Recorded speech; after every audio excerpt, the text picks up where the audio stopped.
When it comes to option trading, LEAPs probably don't get the attention that they deserve. Our guest today is Phil Guzik of Morningstar to talk about how they use LEAPs and fundamental analysis of a company to come up with a strategy. Phil, thanks for being here. Thanks for having me. All right, so I know Morningstar focuses on fundamentals. How do you use fundamentals combined with LEAPs to form an idea? Well, it's interesting. You said option trading, and we view it as option investing. Trading is trying to make a little bid-ask spread, and we don't think a small investor has any edge there. But we think that as an investor exposing their capital to positive expected return bets, small investors can make money. We think the way you can find those kind of bets is by looking at the underlying fundamentals of the company, the earning power, the classic Warren Buffett way of valuing a company. But that kind of analysis, typically you find something that's trading for much more or much less than what you think it's worth. It takes a little while for that to work out. The fact that we have LEAPs that go out more than 2 years gives you the time for that kind of story to work out. What specifically in the fundamentals are you looking at? Is it top line growth or is it pure profit, beating earnings estimates? Are there some things you kind of focus on?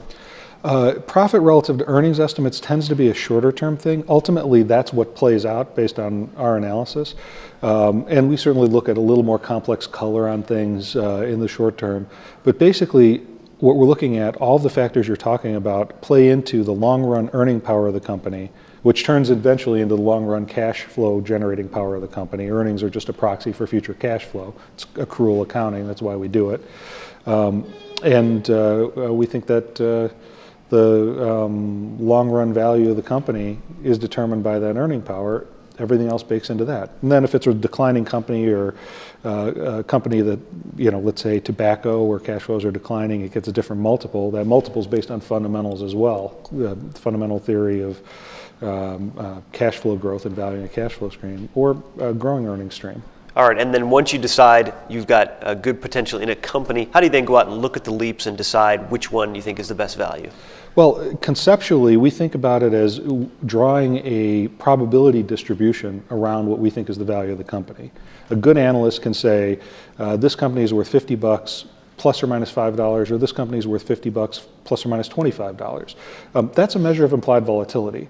So that draws how wide the probability distribution is. And then we look at that compared to what's priced in the option market. So what's the stock price today? And that determines the future at the money. The stock price today is the market's view of the median of that distribution.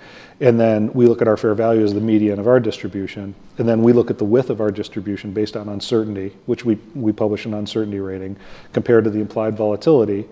And then ultimately it comes down to, we think this is worth $50 with a big upside tail. It's trading for 30, so maybe the 35 strike calls.